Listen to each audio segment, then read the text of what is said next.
Wer die A23 in Richtung Heide fährt und den Nord-Ostsee-Kanal überquert, sieht rechts zwei graue Ruinen und ein etwas hügeliges Gelände.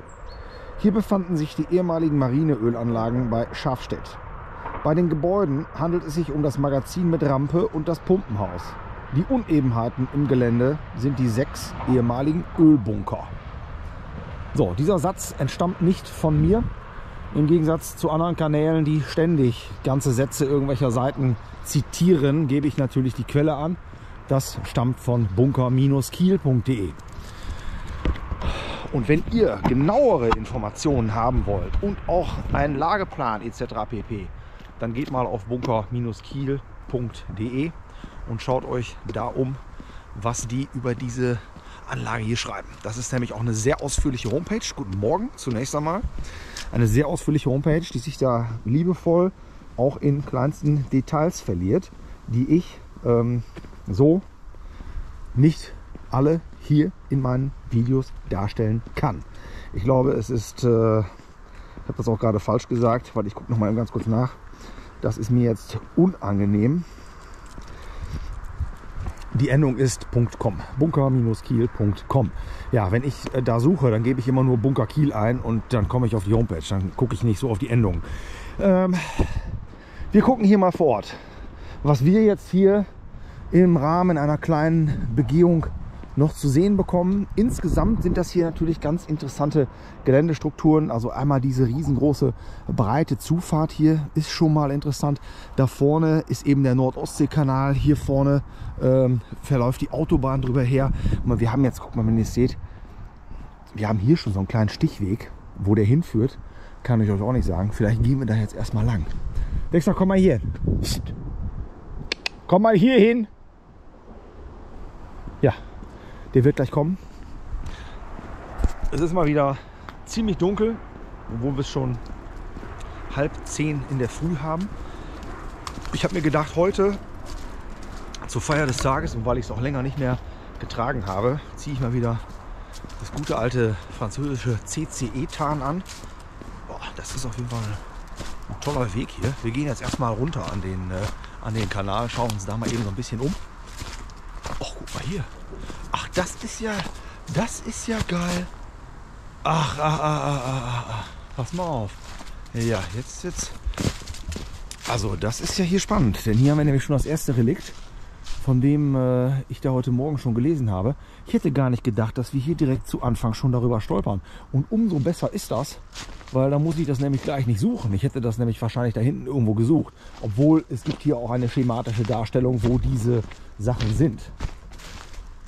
Da gucken wir gleich mal. Guck mal, da hinten ist sogar, ne, seht sogar eine Treppe, die da an dem Haus vorbeiführt. Und da unten haben wir auch wieder die Markierung, die ich gestern schon gesehen habe. Hier auch aufgebracht. Verrückt. Gestern, anderes Video, habt ihr dann schon gesehen. Ja, ich war stehen geblieben bei der Feier des Tages. Heute ist sowas Ähnliches wie Weihnachten. Heute ist Silvester. Sprich, wir schreiben den 31.12.2024. Und ja, das wird dann hier jetzt auch das letzte Filmen für dieses Jahr werden. Also sprich dieses Marine-Tanklager in Schafstedt. Da filme ich euch jetzt noch mal eben ein paar Eindrücke von ab. Und dann starten wir mit neuem Elan in das neue Jahr. So. Wir werfen noch mal eben hier vorne einen Blick raus. Hier haben wir dann auch schon direkt den Nord-Ostsee-Kanal. Und hier dieses Häuschen. Das war ein Pumpenhaus. Das hatte dann eine Leitung quasi, eine Ansaugleitung hier, ne, direkt bis in den Kanal hinein. Damit sollten dann entsprechende Brände gelöscht werden können, falls es dann hier gebrannt hätte. Also pass mal auf, ich muss doch mal eben kurz was nachschauen. So,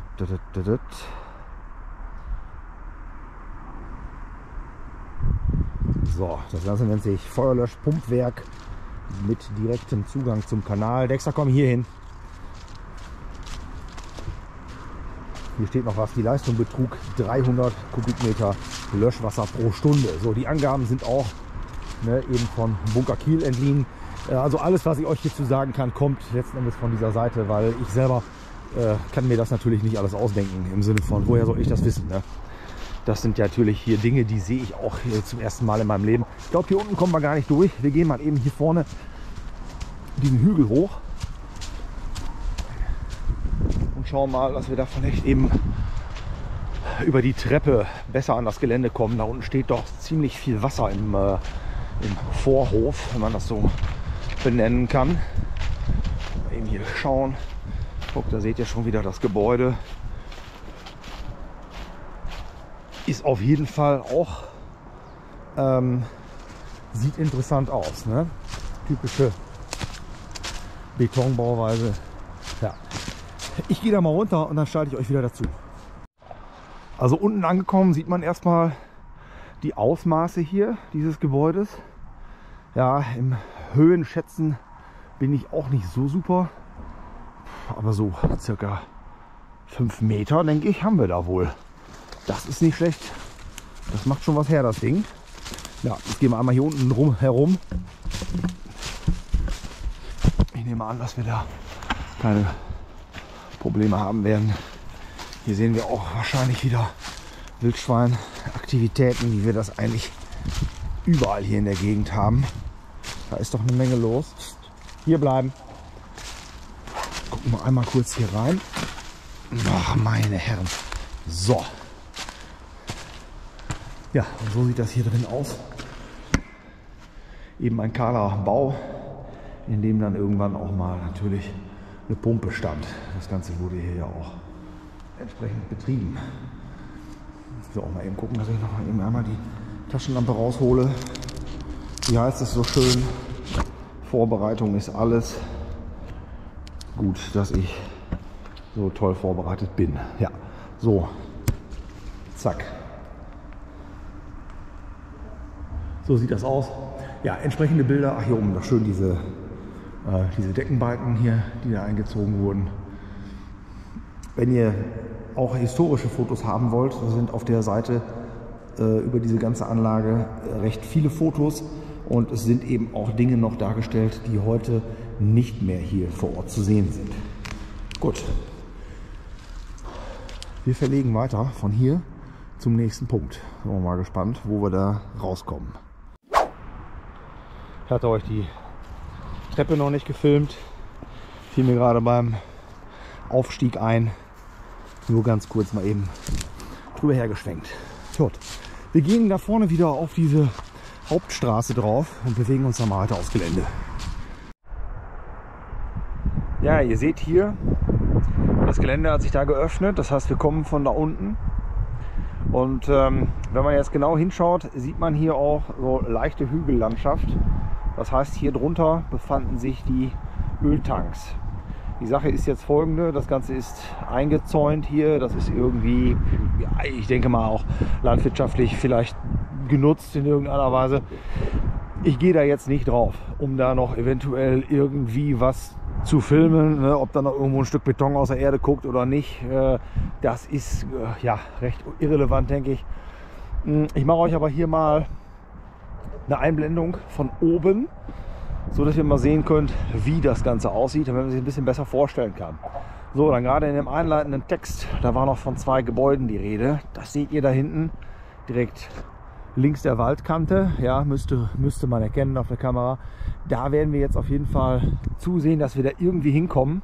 Wie genau das vonstatten gehen wird, das weiß ich auch noch nicht, denn wir gehen jetzt hier erstmal wieder quasi in diesen Wald rein und wir müssen mal so von rechts umfassend schauen, dass wir da irgendwie hinkommen.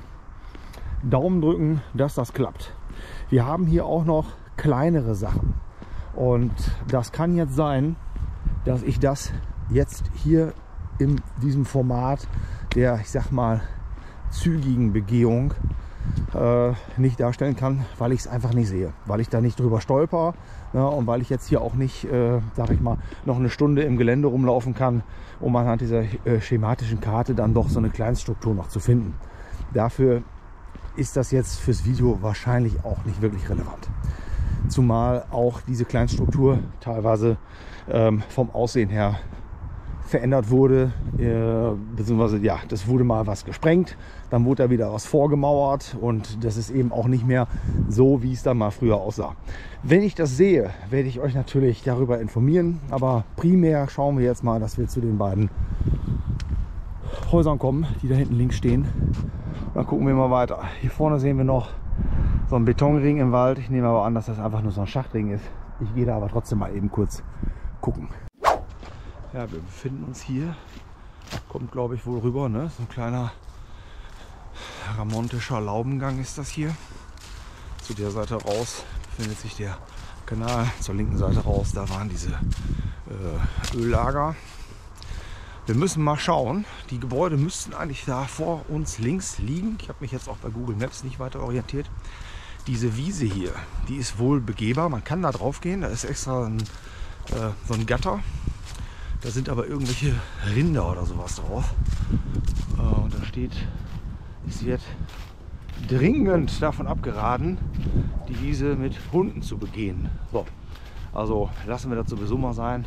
So Experimente, da habe ich auch keine Lust. Guck hier, das öffnet sich hier wieder. Und ihr seht hier dieses Gatter. Also das ist das, wo diese Rinder draufstehen. Ach, guck mal hier. Da haben wir alles richtig gemacht. Das ist natürlich gut, dass wir hier mal so einen kleinen Weg reingegangen sind. Hier ist es auch wieder so offen. Und hier geht es jetzt drastisch nach unten. Und ich sehe da schon im Hintergrund was.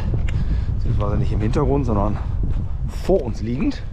Und das sind diese beiden Strukturen, die ich euch hier auf jeden Fall noch zeigen möchte. Der Rest, ob da noch was kommt oder nicht, das wird sich dann aus ja, meinem Spaziergang hier ergeben. Ich habe auf jeden Fall irgendwo einen Tipp, wo was sein kann. Das hat mir gestern dieser Jäger gesagt.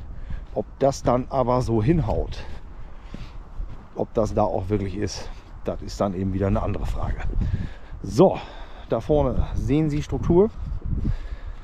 Ich gucke mal, dass wir da überhaupt hinkommen, weil hier ist auch schon wieder so ein eingezäunter Bereich. Aber ich glaube, das hört da hinten auf. Ja, Lava Frittenbude. Ich mache das Ding jetzt hier aus und wenn wir da näher am Objekt sind, schalte ich euch wieder dazu. Gut oder auch eben nicht gut. So wie es aussieht, kommen wir jetzt hier auf diesen Bereich nicht drauf. Das ist dann eben so. Das hintere Gebäude, das gucken wir gleich, das schauen wir mal, dass wir hier am Wegesrand noch entlang kommen. Zunächst einmal zu diesem Gebäude. Das ist jetzt auch nichts Besonderes. Es ist halt auch einfach ein betonierter Zweckbau. Und das Ganze ist benannt als Empfangsstation.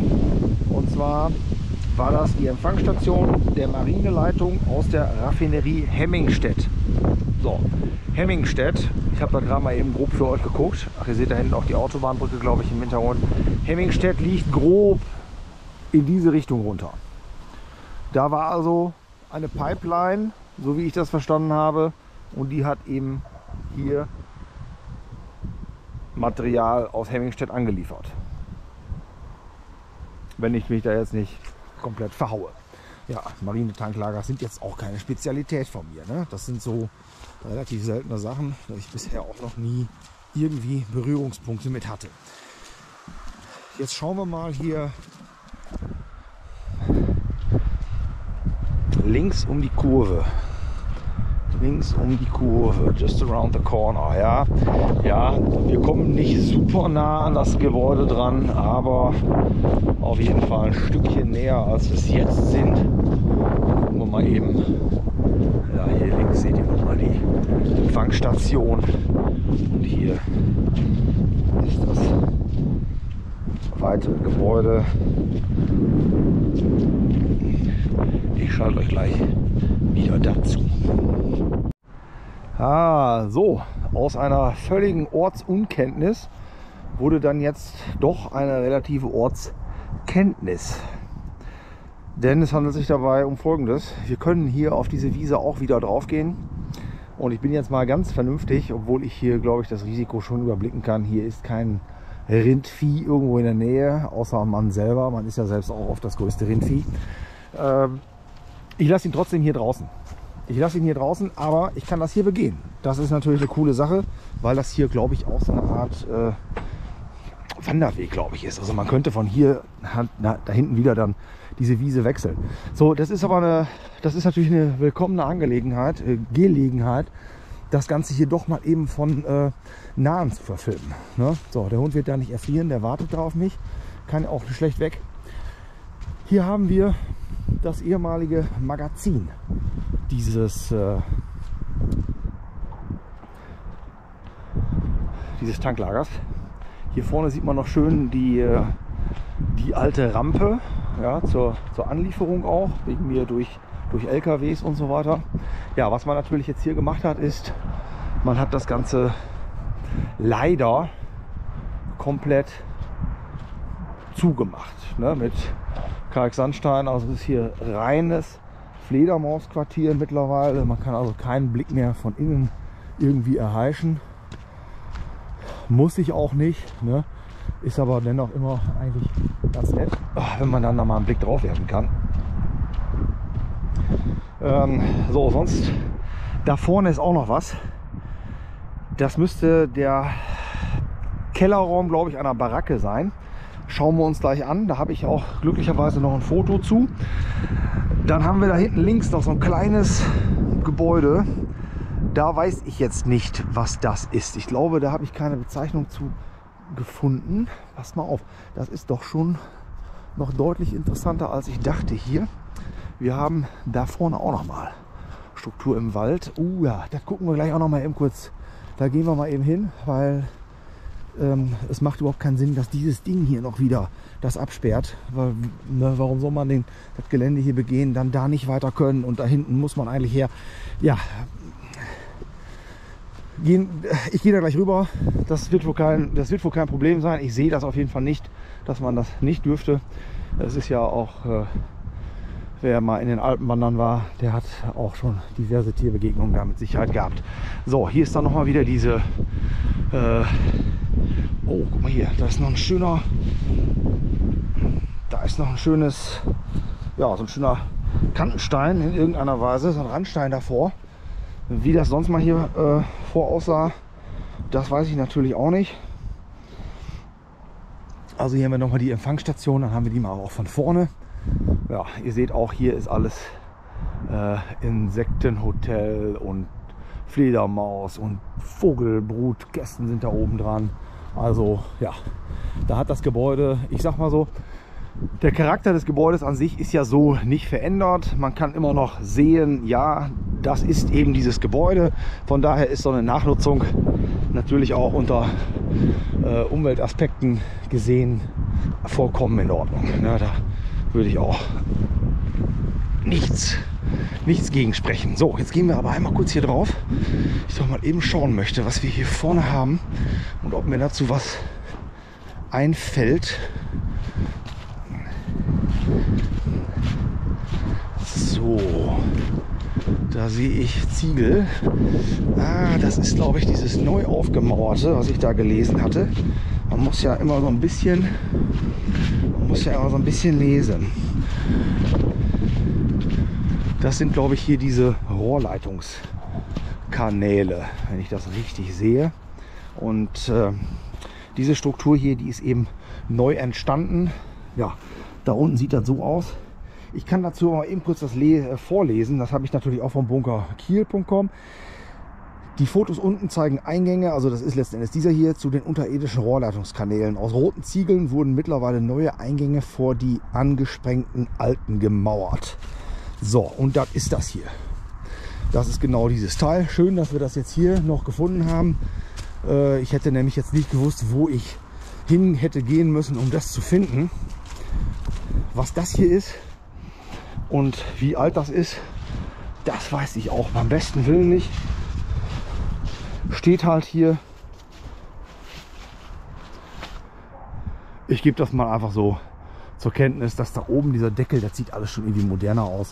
Das ist hier mit Sicherheit, ach ja, pass mal auf, das haben die auch hier neu aufgemauert. Da unten der Sockel, das ist noch der alte Sockel, hat auch eben mit diesen Rohrleitungskanälen zu tun, war auch irgendwie ein Revisionsschacht oder ein Einstieg dahin.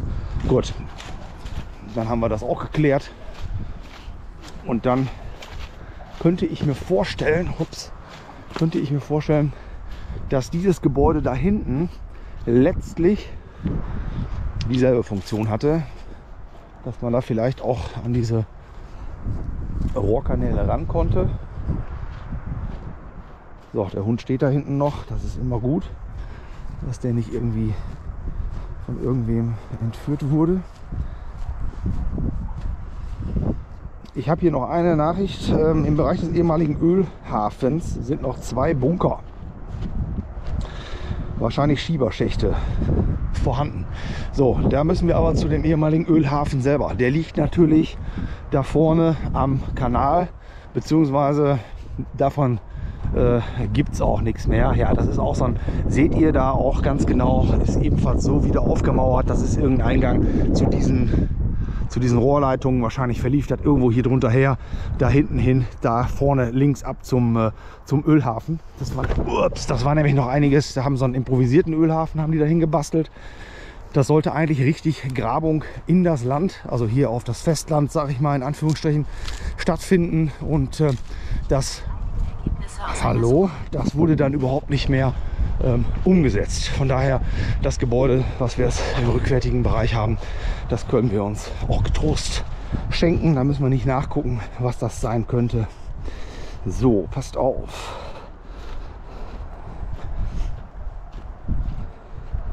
Was haben wir hier noch?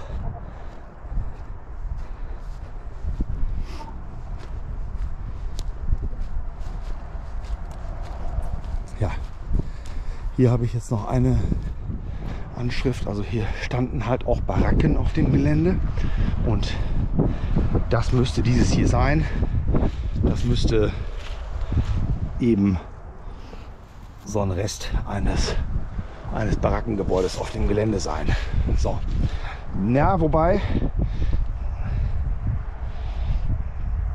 aber tja,